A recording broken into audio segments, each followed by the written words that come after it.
Bienvenidos a Narco Historias Reales Poder y Lujos, el canal donde desenterramos las historias más oscuras, violentas y fascinantes del mundo del crimen organizado. En las sombras más profundas del narcotráfico ecuatoriano surgió una figura temida, un nombre que se pronunciaría con respeto, miedo y asombro: Junior Alexander Roldán Paredes, conocido en el bajo mundo como Junior o Junior. Su historia comenzó un 25 de septiembre de 1984, en un rincón humilde y olvidado del Ecuador, el cantón El Triunfo, una zona rural perdida en los polvorientos caminos de la provincia del Guayas. Allí, entre calles sin pavimento, casas de madera corroídas por el tiempo y una pobreza que parecía heredarse como destino, nació quien más tarde sería uno de los hombres más temidos del país. El entorno que lo vio crecer no ofrecía futuro, solo desesperanza. El desempleo juvenil se extendía como una plaga, y la violencia se respiraba como el aire mismo. Durante la década de los 90, los carteles colombianos, especialmente las FARC y el Clan del Golfo, comenzaron a extender sus tentáculos por la costa ecuatoriana. El Triunfo, con su estratégica cercanía al puerto de Guayaquil, se convirtió en un punto clave para el tráfico de cocaína hacia Europa y Estados Unidos. Era un lugar donde la ley del dinero sucio dominaba más que cualquier autoridad. Y en medio de ese caos social, JR crecía observando, aprendiendo y absorbiendo la lógica del poder criminal. No completó más que la educación secundaria básica. La calle se convirtió en su escuela, y los delincuentes, en sus maestros.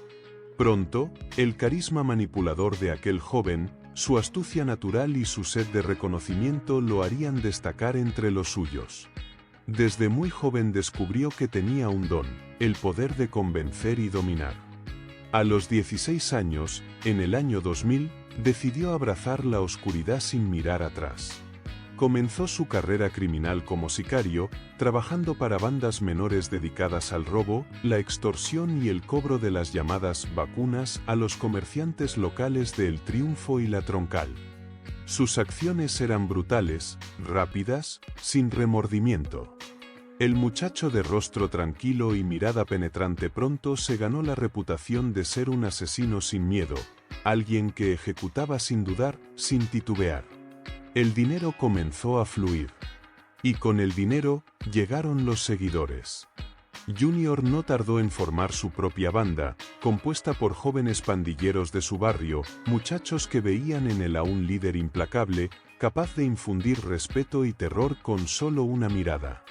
Era joven, pero en las calles su presencia se sentía como la de un veterano. Su grupo se dedicó principalmente al sicariato y control territorial, apoderándose de zonas enteras del cantón y sus alrededores. Se le atribuyeron al menos 20 homicidios durante su adolescencia. Eran ejecuciones precisas, limpias, muchas de ellas ajustes de cuentas por disputas territoriales. Durante años, logró evadir a la policía, moviéndose en silencio, protegido por el miedo que sembraba. Su nombre empezó a circular en los informes policiales, pero pocos se atrevían a mencionarlo en voz alta. En un país recién dolarizado, donde el flujo de dinero ilícito se disparaba, JR se convirtió en un símbolo del poder criminal que emergía desde la pobreza. 10 años pasaron como un parpadeo. La adrenalina, la sangre y el dinero formaban parte de su rutina diaria. Pero la suerte, como en toda historia marcada por la violencia, no dura para siempre. En el año 2010, con apenas 26 años, JR fue capturado en Guayaquil, acusado de múltiples homicidios, delincuencia organizada, robo agravado y tráfico de armas. La justicia lo alcanzó, o al menos eso parecía. Un juez lo declaró culpable y lo envió a la penitenciaría del Litoral, la cárcel más temida y violenta del Ecuador. Allí, entre los muros de concreto y los gritos de los condenados, pasaría los siguientes 13 años de su vida. Sin embargo, la prisión no lo quebró. Al contrario, lo transformó en algo aún más peligroso. El encierro no fue su final, fue el comienzo de su reinado. En ese infierno, JR conoció a Jorge Luis Zambrano, alias Rasquiña, el temido líder de los choneros, la organización criminal más poderosa del país. Rasquiña vio en él algo especial. Un joven violento, carismático y con redes sólidas en la costa ecuatoriana. Un posible heredero. Juntos forjaron una alianza inquebrantable. Junior se convirtió en el brazo armado de los choneros, dirigiendo un ejército de sicarios bien entrenados y mejor armados. Rasquiña le dio acceso a dinero, contactos y poder. El joven de El Triunfo ascendía dentro de la jerarquía criminal, transformándose en uno de los hombres más temidos de Ecuador. Durante su tiempo en prisión, JR reveló un perfil psicológico aterrador. Era impulsivo, antisocial, narcisista y sádico. No sentía empatía ni culpa. Para él, matar era simplemente una forma de resolver los problemas. Mientras otros líderes criminales negociaban o planeaban, JR ejecutaba primero y preguntaba después. Esa frialdad lo distinguía incluso entre monstruos. Ordenó decenas de asesinatos. Se le atribuyen al menos 20 ejecuciones directas, incluyendo masacres en cárceles rivales, como la de Turi, en Cuenca, y asesinatos selectivos de traidores o miembros de bandas enemigas, como los Lagartos y los Fatales. Usando teléfonos celulares contrabandeados, dirigía desde la prisión un imperio de sangre y dinero. Controlaba el ingreso de drogas, armas y lujos dentro de la penitenciaría. Cada favor, cada transacción, cada vida tenía un precio, y todos lo pagaban. Bajo su mando, los choneros reconstruyeron su red, incluso después del desmantelamiento parcial del 2017 bajo el gobierno de Rafael Correa. Junior y Rasquiña lograron sellar una alianza con el Clan del Golfo colombiano, lo que les permitió controlar el 70% del narcotráfico ecuatoriano. Eran los dueños de las rutas, los jefes de los puertos, los señores del miedo. Pero el poder de Junior no se medía solo en dinero o contactos, sino en su capacidad de infundir terror. Uno de los episodios más oscuros de su historia ocurrió en el 2017, dentro de la misma penitenciaría del Litoral. Una reunión entre los líderes criminales más temidos del país, Rasquiña, Fito y JR, se tornó en un baño de sangre. Durante una acalorada discusión por el control de las rutas del Guayas, Wilmer Giovanni Chavarría Barre, alias Pipo, líder de los Lobos, se atrevió a contradecirlo. Fue un error fatal. En un arrebato de furia, JR tomó una navaja improvisada, hecha con un cepillo de dientes y una varilla metálica, y la hundió directamente en el ojo izquierdo de su rival. El grito desgarrador de Pipo resonó por todo el pabellón. Perdió el ojo de inmediato.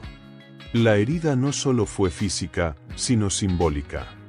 A partir de ese día, JR comenzó a llamarlo el Tuerto, un apodo que usaba con crueldad para humillarlo frente a todos. Aquel ataque impulsivo rompió la frágil paz entre bandas. Herido y humillado, Pipo juró venganza. Poco después abandonó a los choneros y fundó su propia organización, Los Lobos, marcando el inicio de una de las guerras más sangrientas en la historia criminal del Ecuador. Antes de continuar con esta historia llena de poder, sangre y traición, te invitamos a que te suscribas a nuestro canal Narco Historias Reales, Poder y Lujos. Tu apoyo es fundamental para que sigamos trayendo más relatos impactantes del oscuro mundo del crimen organizado. Activa la campanita y acompáñanos en este viaje al corazón del peligro. Con la muerte de Rasquiña, el equilibrio dentro de los choneros se rompió. La figura de JR comenzó a generar temor incluso entre sus propios aliados. Bandas como los Chone Killers se distanciaron de él, cansadas de su temperamento explosivo y su falta de control. La organización comenzó a fragmentarse. El país se sumergió en una ola de violencia, 184 ataques entre los Lobos y los choneros entre 2023 y 2025 tiñeron de sangre las calles del Ecuador. Dentro de la cárcel, JR intentaba mostrar una cara diferente al sistema judicial. Simulaba buena conducta, participando en talleres penitenciarios que solo servían de fachada para sus manipulaciones. Desde 2015, asistía a clases de yoga, supuestamente para controlar su temperamento, obteniendo incluso un certificado del SNI en 2020. Pero esas sesiones no eran de paz interior, eran reuniones encubiertas donde planeaba operaciones criminales junto a otros reos. También participaba en talleres de arte y danza folclórica, fingiendo reinserción social. Hacía figuras de origami, bailaba pasacalles, mientras desde las sombras, ordenaba ejecuciones y coordinaba el lavado de dinero. Era el maestro del engaño, el lobo disfrazado de cordero. Durante su encierro, J.R. acumuló poder, dinero y aliados. Pero su mayor impulso llegó tras la muerte de Rasquiña en diciembre de 2020, asesinado en un atentado en Manta. Con su mentor fuera del camino, J.R. ascendió al segundo puesto en la jerarquía, compartiendo el liderazgo con Adolfo Macías, alias Fito. Pasaron 13 años de encierro, hasta que, en diciembre de 2022, J.R. obtuvo prelibertad condicional por buena conducta, avalada por documentos del SNI. El juez Jorge Aldaz Macías emitió un habeas corpus parcial que le permitió salir, pese a tener 2 condenas por asesinato y varios procesos pendientes. La corrupción volvió a abrirle las puertas al infierno. Con un grillete electrónico en el pie, J.R. volvió a las calles. Celebró su libertad con fiestas lujosas en Guayaquil, rodeado de música, escoltas, licor y poder. La bestia había vuelto. ¿Y el país lo sabría muy pronto? Junior regresó a las calles de Guayaquil como un rey desterrado que volvía a reclamar su trono. No había cambiado, su mirada seguía siendo fría, calculadora y letal. Sus enemigos lo sabían, y sus aliados, aunque temerosos, se alineaban detrás de él, conscientes de que este hombre no perdonaba ni olvidaba. Al frente de los Águilas, la facción armada de los choneros, J.R. consolidó su dominio en el sicariato, la extorsión y la protección de cargamentos de cocaína. Cada acción era una demostración de poder, ejecuciones precisas, mensajes de miedo y recompensas para quienes demostraban lealtad absoluta. Millones de dólares comenzaban a fluir por sus manos, y cada operación estaba calculada para mantenerlo intocable y omnipresente. Pero la vida de poder siempre es frágil. El 16 de marzo de 2023, en un billar del cantón El Triunfo, su ciudad natal, la muerte tocó su puerta con un estruendo de balas. Sicarios de los Lobos, su antigua banda rival, irrumpieron fuertemente armados. 5 escoltas cayeron, el lugar se convirtió en un caos absoluto. Junior logró sobrevivir, aunque herido en una pierna. El ataque duró más de 1 hora, dejando un mensaje claro: el poder tiene precio. Temeroso de represalias, J.R. tomó una decisión audaz. Se quitó el grillete electrónico que lo mantenía bajo vigilancia judicial y huyó del país. Primero se trasladó a Esmeraldas, acompañado por su chofer de confianza, un hombre que conocía cada rincón de la vida del capo. Luego cruzó la frontera hacia Colombia, donde contaba con células aliadas del Clan del Golfo, y finalmente se instaló en Medellín y Vigado, ciudades donde su presencia podía pasar desapercibida, pero su influencia seguía intacta. Allí, J.R. vivió como un millonario. Fincas lujosas, vehículos blindados, fiestas interminables con alcohol, mujeres y música. El narcodinero fluía sin límites, y su fortuna, acumulada desde la adolescencia, alcanzaba aproximadamente 18 millones de dólares. Propiedades, empresas fachada y vehículos de lujo eran solo la punta del iceberg de su imperio. Sin embargo, la suerte que lo había protegido durante décadas no duraría para siempre. El 6 de mayo de 2023, durante una fiesta que duró 2 días en una finca rural de Fredonia, Antioquia, el desenfreno y el alcohol lo llevaron a cometer un acto que sellaría su destino. Ebrio y fuera de control, agredió físicamente a su novia colombiana. En un instante, la violencia personal se transformó en su condena final. El cuñado de la víctima, contratado como escolta, reaccionó con frialdad y precisión letal. A traición, le disparó en la cabeza por la espalda. Junior cayó, su vida extinguida en segundos. Llevaba $10.000 en efectivo, que fueron robados inmediatamente tras su abatimiento.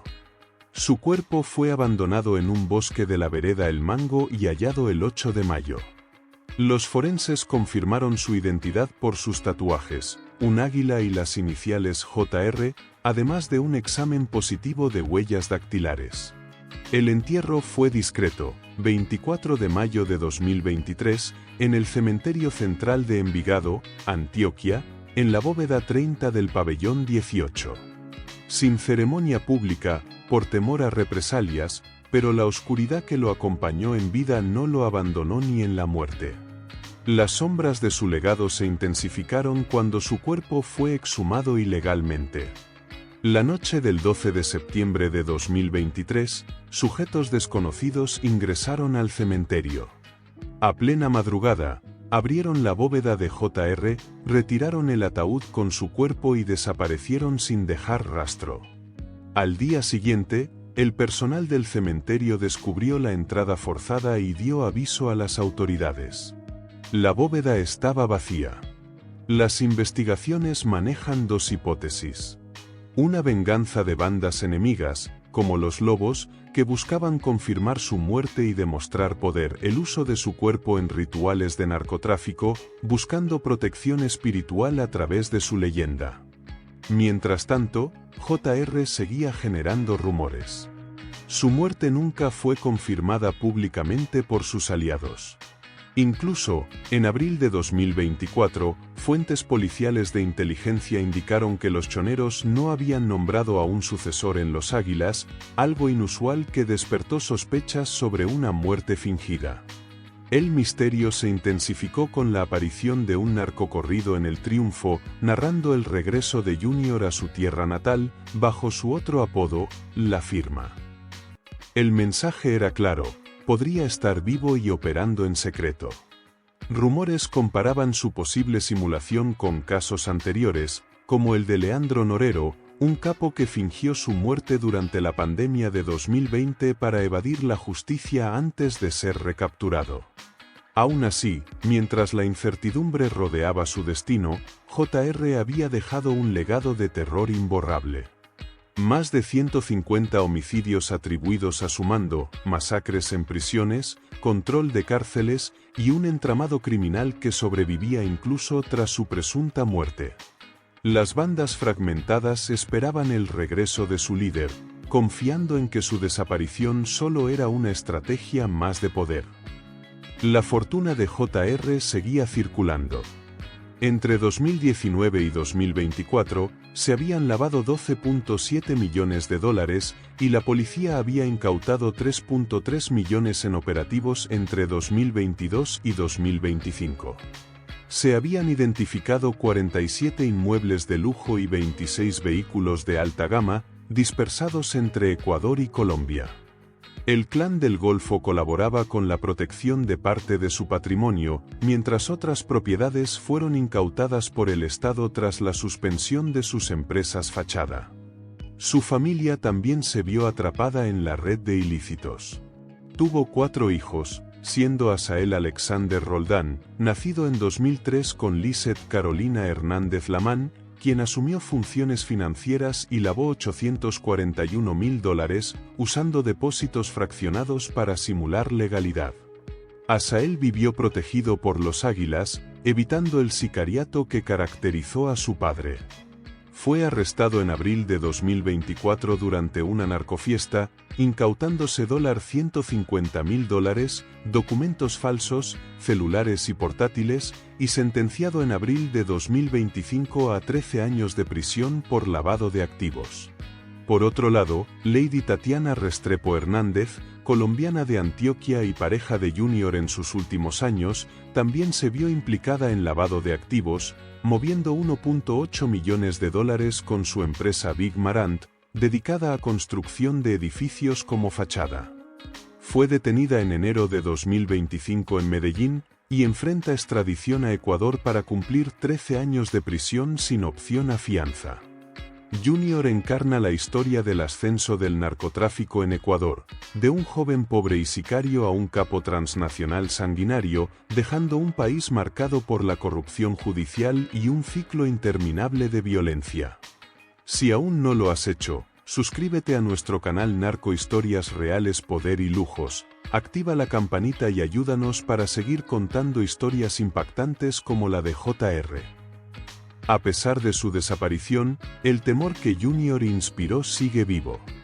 Los Águilas mantienen poder, lealtad y presencia en el crimen organizado ecuatoriano. Su nombre resuena en las calles y prisiones, y los ecos de su sadismo y estrategia criminal perduran en cada enfrentamiento, masacre y ajuste de cuentas. La leyenda de Junior Alexander Roldán Paredes, alias JR, se mantenía viva incluso después de su aparente muerte. Su desaparición en Colombia, tras la brutal emboscada en Fredonia, no hizo más que alimentar rumores y teorías de su posible resurrección en las sombras del crimen. El 12 de septiembre de 2023, el mundo criminal ecuatoriano y colombiano fue sacudido por un acto que parecía sacado de una película de terror. Su ataúd fue exhumado clandestinamente de la bóveda 30 en el cementerio central de Envigado. Sujetos desconocidos, movidos por venganza o rituales narcos, lo sacaron bajo la oscuridad absoluta de la noche. Para la mañana del 13 de septiembre, empleados del cementerio habían encontrado signos de entrada forzada y alarma en la bóveda.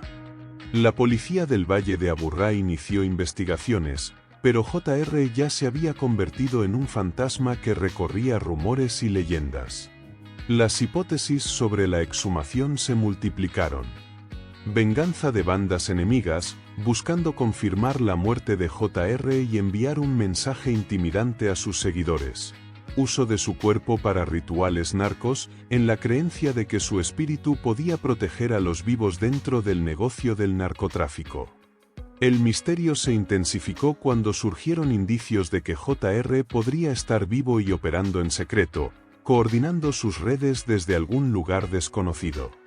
El narcocorrido en el triunfo, narrando su regreso, se convirtió en símbolo de esperanza y miedo para seguidores y enemigos. Rumores comparaban su estrategia con la de Leandro Norero, otro capo que fingió su muerte para evadir la justicia, y muchos creyeron que JR estaba replicando esta táctica.